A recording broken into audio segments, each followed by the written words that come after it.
The following is for information purposes only and should not be considered investment advice. All opinions and views expressed by the contributors to this podcast are in a personal capacity only. They do not represent the views of Progressive Equity Research or any other organisation mentioned in this podcast.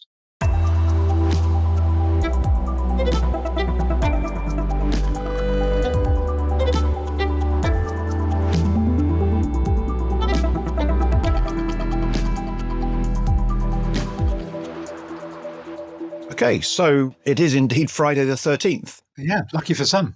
So far it's been all right. How are things on the macro landscape, Jeremy?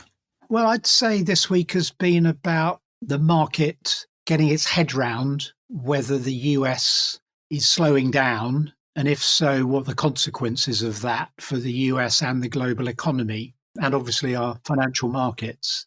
And if you like, we're at the most critical stage of the US economic landing. I would say that Jay Powell has put the seatbelt sign on and saying that we're coming into land. But what we don't know is whether it will be bumpy, whether it will be a soft, gentle landing, or whether he's going to miss the runway. Okay. And then we had Friday's jobs report last week, which seemed to signal recessionary trends, particularly if you factor in the historical revisions to prior months.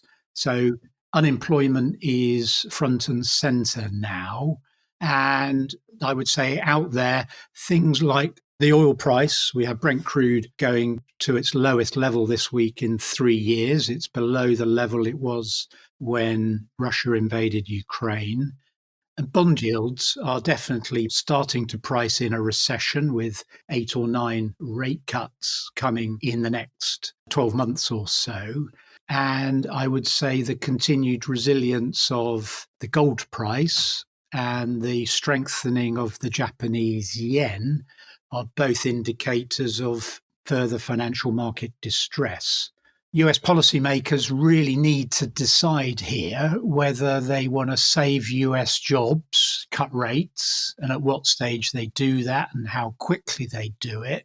Or will they be forced to prevent some sort of financial system breakage, the financial system being torn up by the yen carry trade wrecking ball, which is still, I believe, lurking below the surface here. Yeah.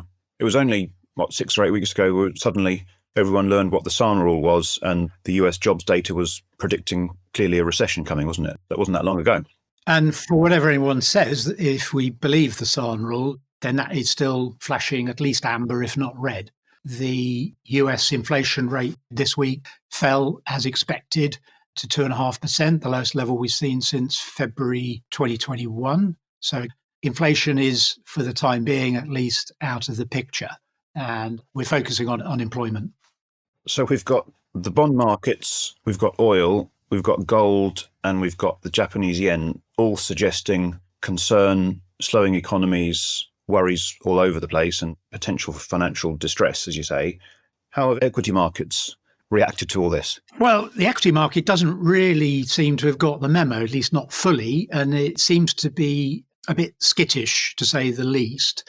And there's quite a few things going on here. There's the concentration trade, the Mag 7, for which NVIDIA is undoubtedly the bellwether, which has been very volatile.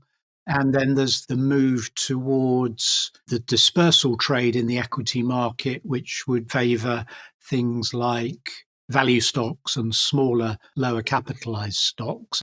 But the equity market is very uncertain. It doesn't seem to be able to make up its mind. For example, we've had news this week that OpenAI is about to raise $6.5 billion from investors at a valuation of $150 billion. So the AI bubble is sort of back front and center, if you like, of the equity market. NVIDIA over the week was up 15%, which is a huge move. Yeah.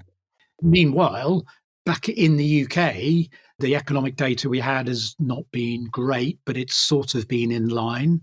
And the UK equity market, the UK financial markets, the level of sterling are all doing okay, thank you, in a market that globally is a lot more uncertain. We had labour market data this week. We actually saw an unexpected improvement in employment growth for the 3 months to the end of July, which is a nice sign to see.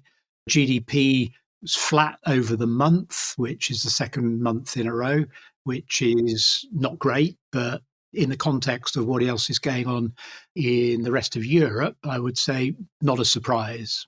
Yeah, certainly not a disaster anyway, that's for sure. This week, I'd say the headline for me was the agreed cash and shares offer for Centamin, the London-listed gold miner from Anglo Gold Ashanti, valuing Centamin at something like £2 billion. Yeah, it's a big deal that hasn't really been talked about, actually, but it's, a lot of money. I think it's interesting from the perspective of the valuation of the gold mining industry, the gold miners, relative to the underlying gold price. I had a very interesting discussion last week with Duncan McInnes, who is the fund manager for the Ruffer investment company, Gold Bull. So he was talking his own book, but he made a couple of comments about this.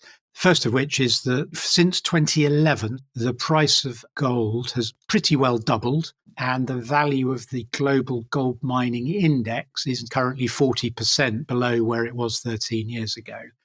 So gold's gone up, but gold miners have gone down. Correct. And his view was that the gold miners are being valued on the basis of a gold price somewhere below $2,000, and we're currently approaching $2,600 an ounce. So there is a disconnect there.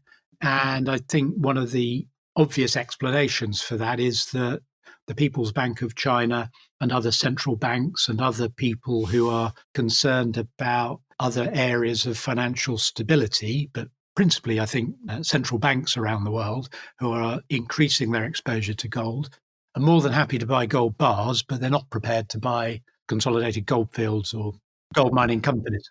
Okay, yeah, interesting deal. And a chunk of cash, 2 billion, potentially flowing into the UK markets for reinvestment in other things. So yeah, good to see that redeployed. So what have you been looking at this week in the UK? For us, certainly from a client perspective, but I think also so it's got quite broad levels of interest, is Gamma Communications. We had results on Tuesday, and if you look at their performance over the last 9 or 12 months, the share price has been very, very strong over a pretty sustained period. But what's interesting about Gamma is they've got a partner-based sales platform. So they sell through partners and through resellers. So it's not all direct with their customer relationship. But it's worked very well. It can be very efficient for them because it lowers their cost of customer acquisition. But in addition to that, I think they've done a number of clever things in terms of the way that they've evolved the business and the way that they're now interacting with shareholders and the market more generally. They've taken that strength, which is both UK and across Europe, and they've been expanding and broadening their relationships, in particular with the big tech players in that telecoms world. So in particular, Microsoft and Cisco. Microsoft's obviously got Teams, which, especially post-COVID, many companies have been using as their main or expanding telephony or telecoms platform. And Gamma integrates very well with Microsoft Teams.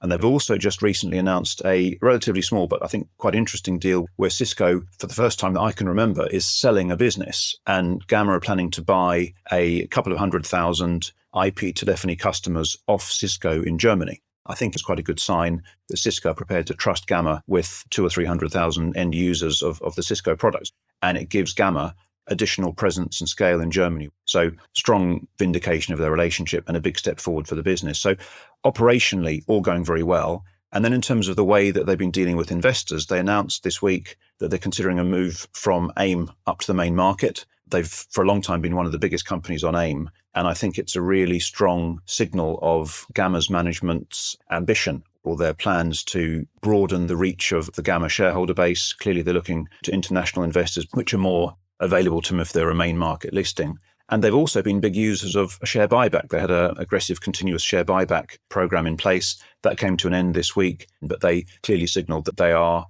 actively looking at the way that the company is listed, where it's listed, and the way they interact with investors. So I think there's a number of clear signals there that Gamma's performing very well, and the share price has been steadily performing, and there was a big jump this week. It was up about 10% on the back of those various bits of news. So I think, lots to like, and it's been well rewarded by investors. Yeah, it does really sound like it's a UK mid-cap winner that has sort of overcome the concerns of some of the acquisitions it's made in Europe, which I think it's now got on top of. And the benefit is it's being seen by these multinational tech companies like Cisco and Microsoft as a regional winner that it can now scale from. So, yeah. How about you? What have you been looking at? Well, I think on the subject of mid-cap winners, one of my favourite UK mid-cap companies has actually made recently the transition from AIM to the full list is Alpha Group, formerly Alpha FX. And the announcement they made this week that Morgan Tilbrook, the CEO and founder of the business, has decided to step down, and he is going to be replaced by the end of this year by the current non-exec chairman, Clive Kahn. Now, Morgan was and is instrumental in the development of Alpha Group and its phenomenal growth from being a very small corporate FX provider to being a much broader alternative banking and payments provider to large businesses in the UK and now internationally. It has offices in several other locations around the world.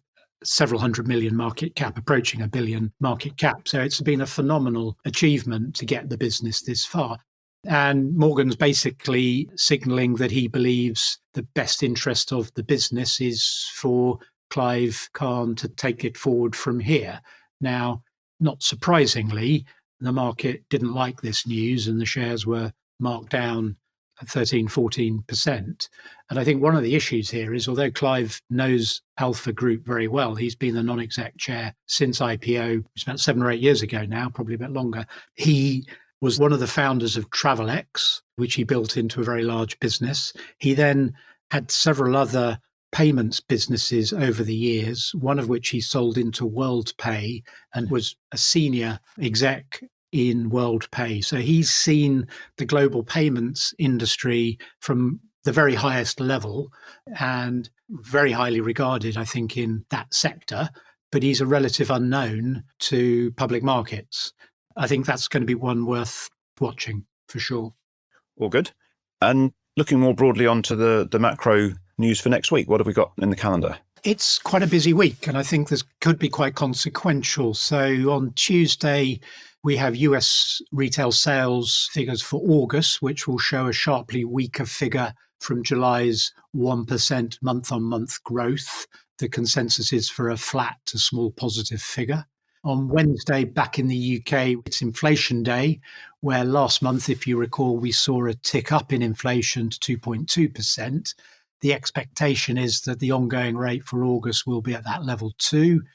Later in the day on Wednesday, we get the FOMC Fed funds rate decision with a consensus expectation now for a 25 basis point cut.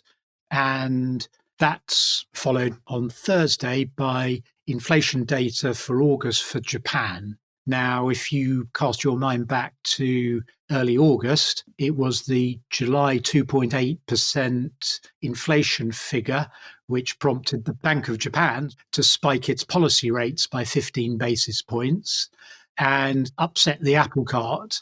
The expectation for the August inflation figure in Japan is 3%. So there is a potential for a rerun of the August carry trade unwind flash crash. And I think it's going to be interesting to see if policy makers are a bit better coordinated now, because on Friday morning next week, we get the Bank of Japan rate decision, which everyone believes will be unchanged. But we know that all other things being equal, the Bank of Japan and the policymakers in Japan want to normalize their rates.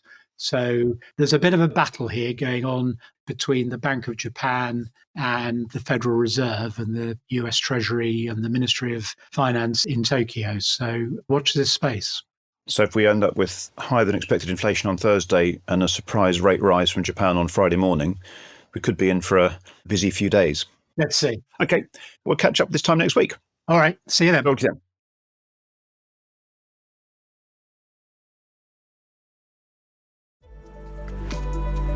Brought to you by Progressive Equity.